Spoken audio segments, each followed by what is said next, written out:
Hi, I'm Peter J. Ray. Welcome to Adventures in History. Today's topic is Ulysses S. Grant, Part 9, Fighting for the Freedmen in the South. We stopped last time in 1865. The Civil War was over. The United States remained one country. The Union won. The Confederacy lost. And a major question would be the status of the freed slaves, whom they called at that time freedmen in the South. And slavery was ended, but what would happen to them? After the war, tragically, blacks in the South were being terrorized. The South had lost the war, and black people became scapegoats. All the frustrations that white Southerners had, they placed on black people in the South. It was a very tragic situation, and it's almost like in the South, since they lost the Civil War, they felt that they could win by keeping blacks in the South poor, terrorized, and powerless. So that was very tragic. On January 12, 1866, Ulysses S. Grant ordered General Order Number 3 to protect blacks in the South from persecution. Without federal protection in the South, blacks were worse off than during slavery days. They were no longer property to be cared for. You could just kill a black guy and get away with it because no one would get upset. Of course, his family would, but they were powerless or didn't have much power. In February, Grant closed the Richmond Examiner newspaper for its disloyal editorials, and the order was lifted under protest from President Andrew Johnson. During slavery days, 90% of the black slaves were illiterate. In early 1866, 500,000 blacks were learning to read in school. In March of 1866, Grant and his 15-year-old son, Fred, was admitted to West Point, and Grant and his friend Theodore Bowers accompanied Grant and Fred going to West Point to drop him off to start his schooling there. On the way home, Bowers was late for the train. The train had started. Bowers jumped and fell under the wheels and was killed. And Grant was in grief for the death of his friend Theodore Bowers. Grant returned to Washington, D.C. An issue was the Civil Rights Bill introduced by radical Republicans, in which the federal government, not the states, would be the guarantor of basic liberty. The bill passed and overrode President Andrew Johnson's veto. Grant had his commanders in the South enforcing the Civil Rights Act. General Daniel Sickles abolished the South Carolina Black Code. In the South, vigilantes who were robed and hooded were beating and murdering blacks. Black schools and churches were burned in North Carolina. In May, there was a race riot in Memphis, Tennessee. 48 blacks were killed and 70 injured. Grant said that if civil authorities would make no arrests, the military would make arrests. Ulysses S. Grant became the leading protector of the persecuted Southern blacks.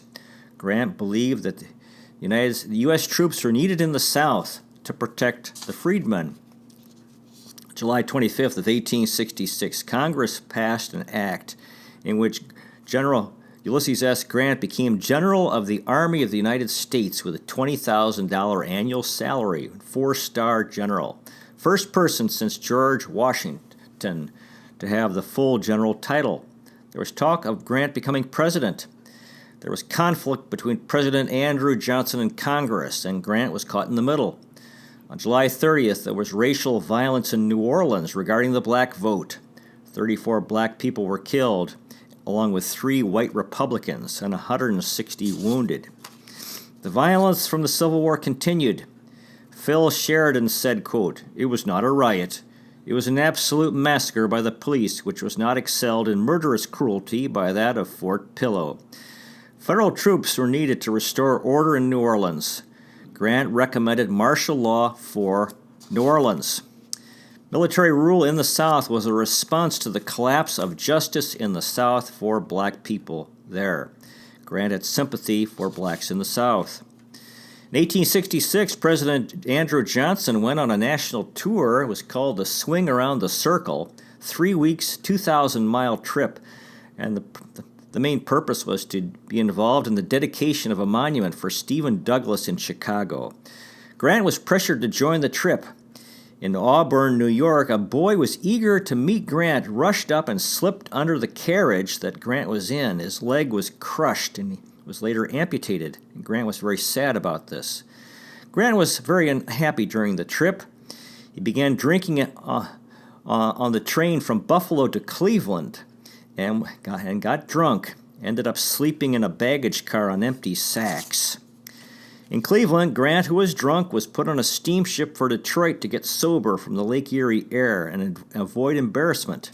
In Newark, Ohio, President Andrew Johnson was heckled by the crowd. There were calls for Grant. In Cincinnati, Grant went to the theater. A military company greeted him. They wanted to support Grant and dump Johnson. And Grant said, quote, "Sir, I am no politician. The President of the United States is my commander-in-chief. If you have any regard for me, you will take your men away." Grant pled ill health and asked to leave the tour and return to Washington, D.C. before it was over. In February of 1866, Napoleon III announced plans for the French troops to leave Mexico. On October 18th, President Johnson wanted to send Grant on a diplomatic mission to Mexico with the new U.S. Ambassador Lewis D. Campbell, but Grant refused and said he was not a diplomat. William Tecumseh Sherman went instead. June of 1867, Benito Juarez, the duly elected president of Mexico, who had been ousted by the French military occupation, his forces captured Maximilian, the French puppet, whom they executed by a firing squad, and Grant supported that. This was the end of French rule in Mexico. Grant was alarmed that black people and white Republicans were being murdered in the South. He recommended martial law in the South in areas where there was no security for life or property. In January 29, 1967, Grant recommended to Edwin Stanton, Secretary of War, that Texas be placed under martial law. On March 2nd, Congress passed the first Reconstruction Act, in which the South was divided into 5 military districts. The first Reconstruction Act, blacks and white Republicans were protected by the military, and Ulysses S. Grant had supreme power over the South. Congress also passed the Tenure of Office Act, which required Senate approval before the president fired a cabinet member. The purpose was to protect Edwin Stanton. Military appropriations bill was passed in which the president was prevented from giving orders to the Army and interfering with Reconstruction. General Phil Sheridan became the most militant supporter of congressional Reconstruction. Sheridan removed the Louisiana Attorney General and the New Orleans mayor and a federal judge whom had condoned the recent racial violence. Blacks in the South were becoming educated. Under the Freedmen's Bureau, 130,735 black students were studying. Teachers, white and black, were being murdered and burned out of their homes and schools. Mid-1866, Confederate veterans in Pulaski, Tennessee, founded a club called the Ku Klux Klan. The purpose was to terrorize blacks. They wore hoods to represent ghosts of dead Confederate soldiers to scare blacks. Sheridan desegregated the New Orleans streetcars. In June of 1867, Sheridan removed Louisiana Governor James M. Wells, who was defying Reconstruction. The Third Reconstruction Act was passed. Military commanders were given power to fire civilian officials. There was white fear in the South of blacks voting, and a fear that blacks would gain power over whites and get revenge for the wrongs inflicted on them. Memphis, Tennessee, there was an August 1st election. There was a warning of a riot to prevent blacks from voting. Grant sent troops to Memphis before the election. Grant and Julia went to a seaside cottage in Long Branch, New Jersey that summer to take a break from the poisonous atmosphere in Washington, D.C., and enjoy the sea air. Senator Benjamin Wade traveled to Covington, Kentucky. He asked Grant's father, Jesse, regarding his son and his political position. Jesse said that Grant was a good Republican. Wade wanted Grant to become the Republican nominee for president in 1868. In June, John Rawlins, Grant's aide, gave a speech in Galena, Illinois. He said there was no sense in freeing the slaves without legal protection, and there was a need for blacks to have the right to vote to protect their freedom. Relations between Stanton and Grant were never warm. Stanton said that President Johnson was another Jefferson Davis. Andrew Johnson met with Grant. Johnson said he wanted to fire Stanton, and he needed Grant's support to do so. On August 5th, President Johnson sent a letter to Stanton asking for his resignation, but Stanton refused. There was conflict between President Johnson and Congress, and Grant was caught in the middle.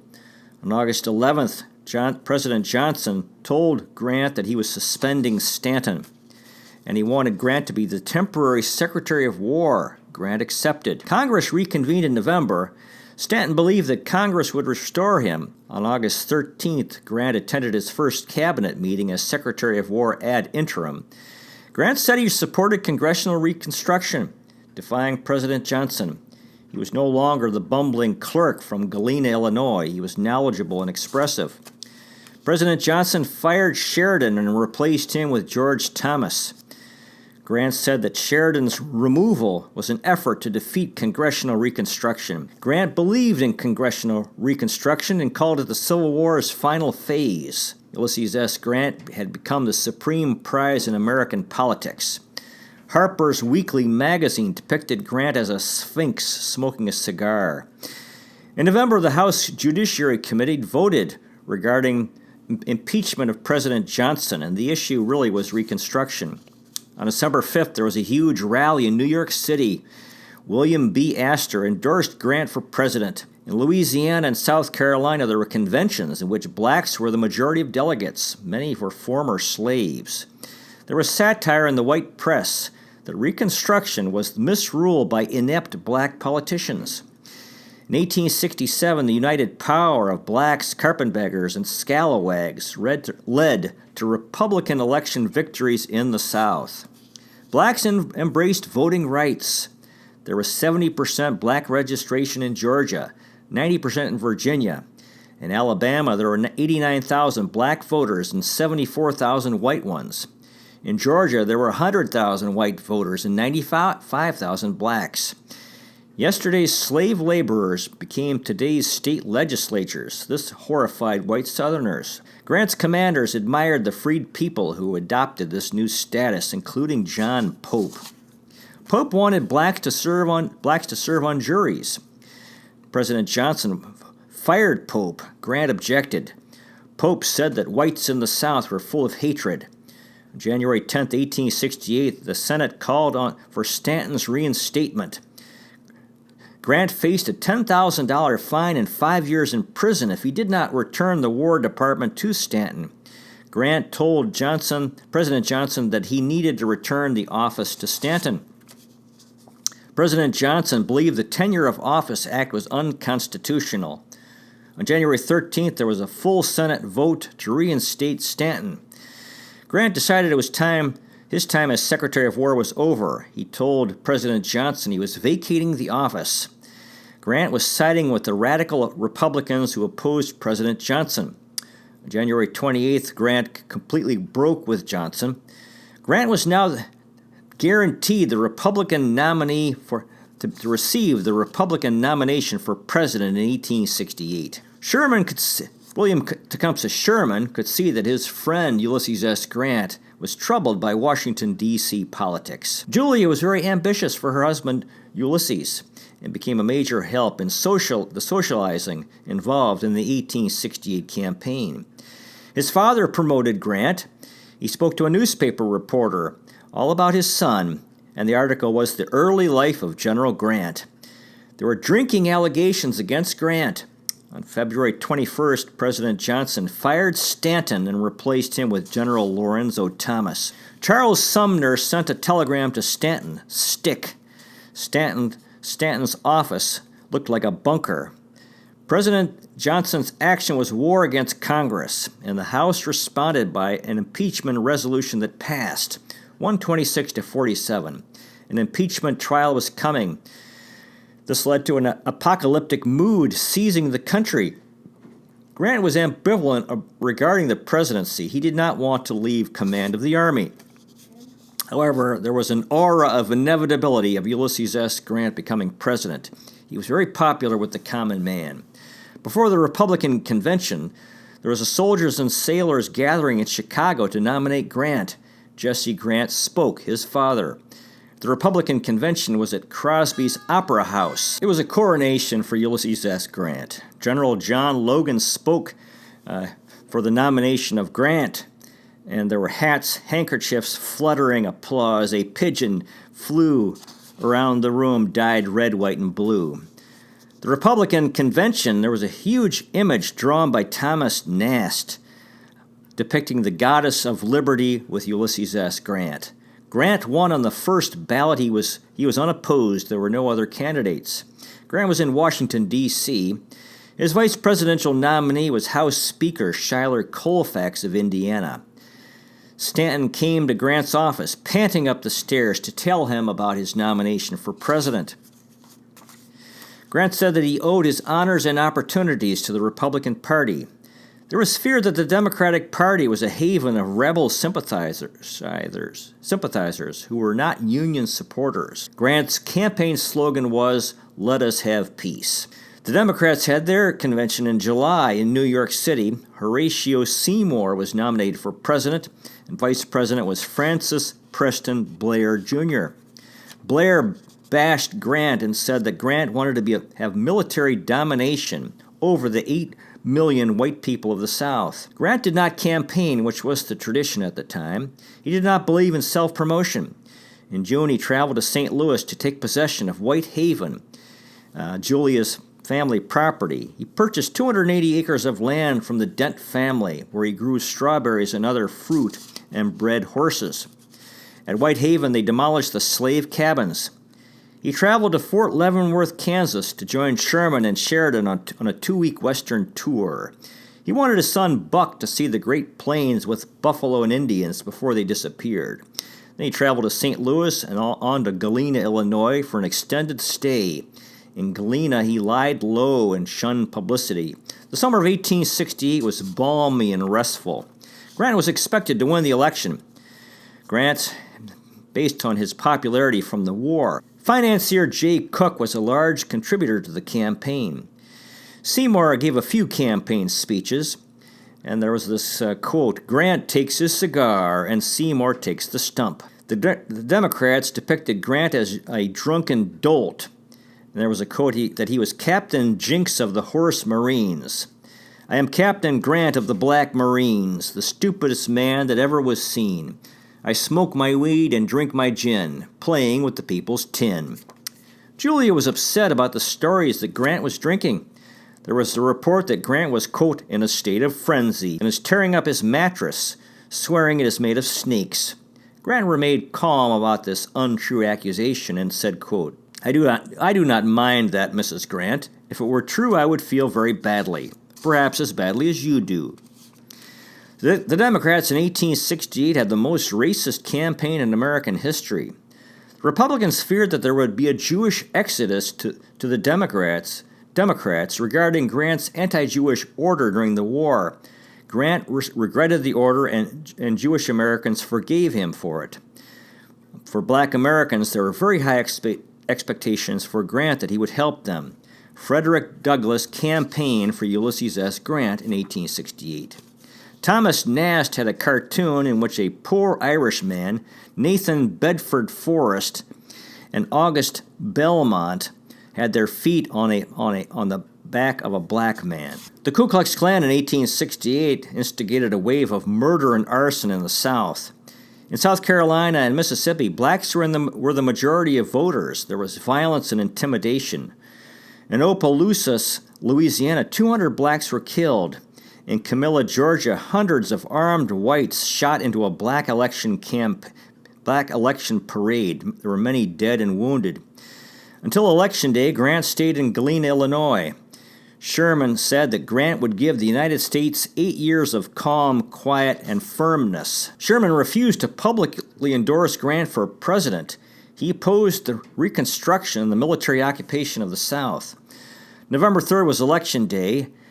In Galena, Illinois, at the home of Elihu Washburn, there was a telegraph installed to receive the election results.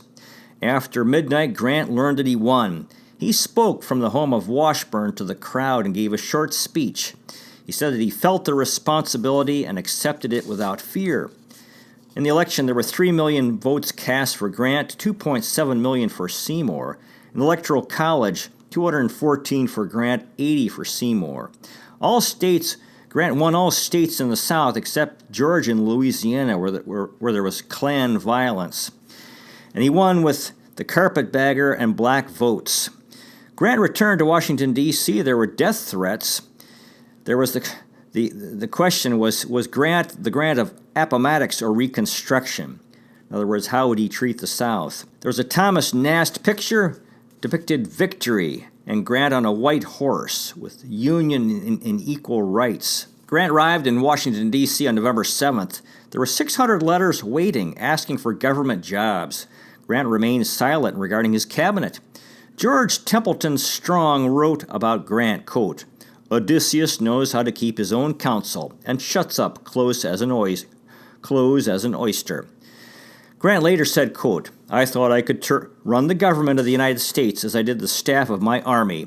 It was my mistake, and it led me into other mistakes. Rutherford B. Hayes, future president, visited Grant at the White House in Washington and described Grant as cheerful, chatty, good-natured, sensible, clear-headed, and well-informed, and unspoiled by his elevation. John Rawlins was ill. He was haggard and coughing with tuberculosis. He soaked in salt water and went on horseback rides with Grant's pony, Jeff Davis. In October, he fell apart under the strain of work, and Grant wondered if he could cope with the demands of a cabinet job. Grant wanted to send Rawlins to take military command of the Department of Arizona, where it was hot and dry and would help Rawlins get his health back. Rawlins was upset. He wanted to be Secretary of War. Grant said, quote, You can tell Rawlins he shall be Secretary of War. With Grant becoming president, Sherman was the front runner to become new General of the Army.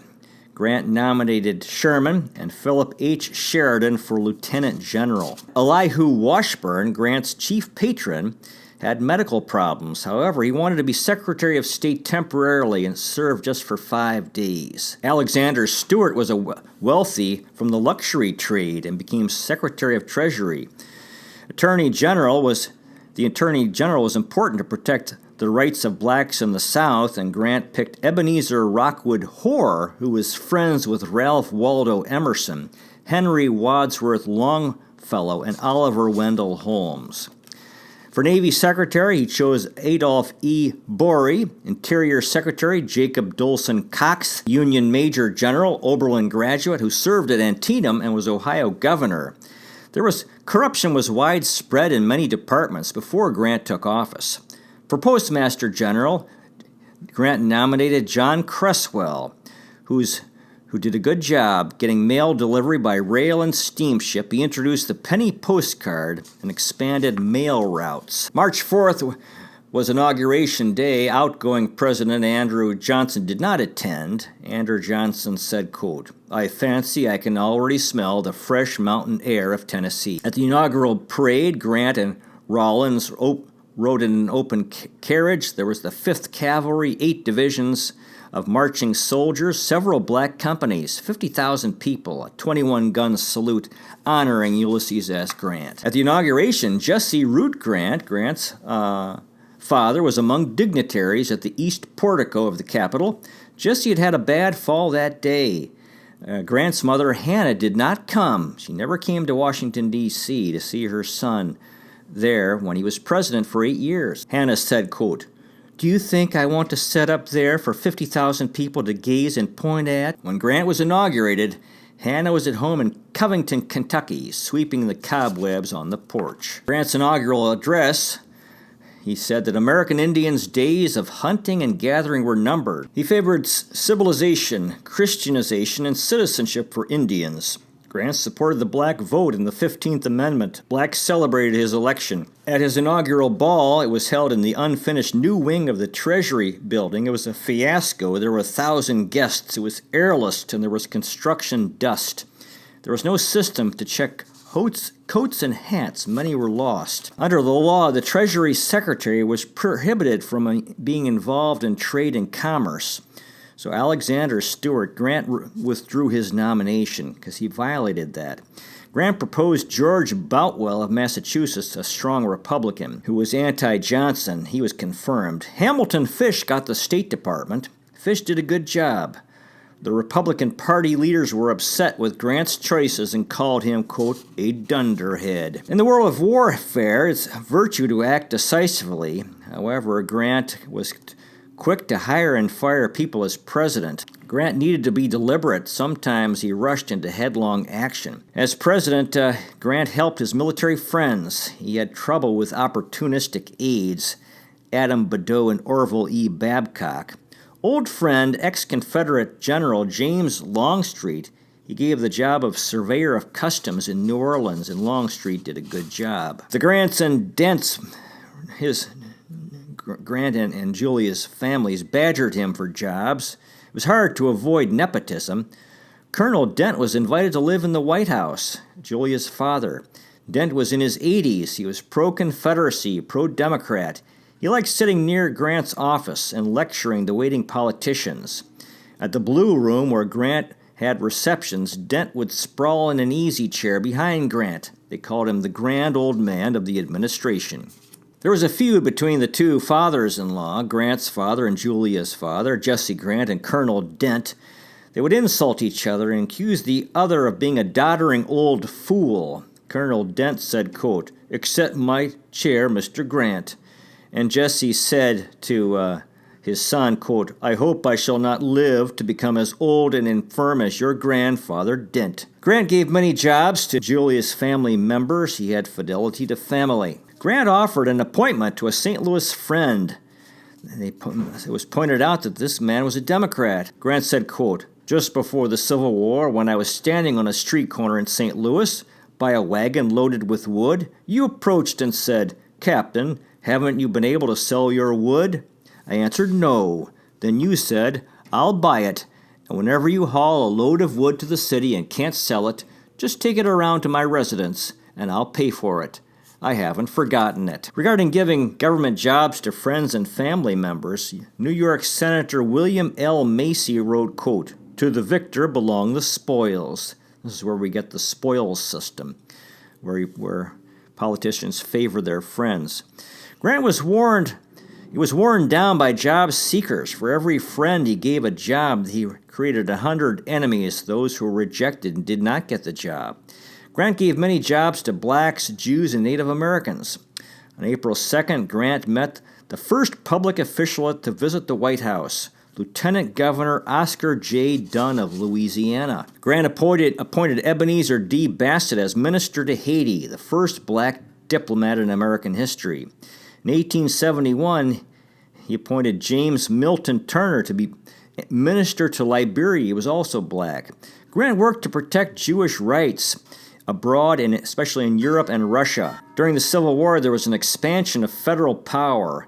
There were now 53,000 employees, and the federal government had become the nation's largest employer. In May, the Transcontinental Railroad was completed, and there was American geographic unity. You could travel from the Pacific Ocean to the Atlantic Ocean, the West Coast to the East Coast by railroad. The northern economy was exploding, and there was entrepreneurial energy. It was the Gilded Age, a mad scramble for money, new fortunes being made. It was the Industrial Age. The Industrial Revolution was really taking off. There was economic inequality, backlash against labor unions, the railroad, the telegraph, and a cornucopia of consumer goods. This was the rise of big business, corruption in government, tax breaks, government contracts. The Republican Party was torn between its idealistic abolitionist past and its business-oriented future. The Washington, D.C. population was swelling. Soldiers' Civil War camps became barren areas that were dusty in summer and muddy in winter. Washington, D.C. was transformed from a village to a city. Well, that concludes today's presentation. Thanks so much for watching. I really appreciate it. God bless you. Take care, and I'll see you next time.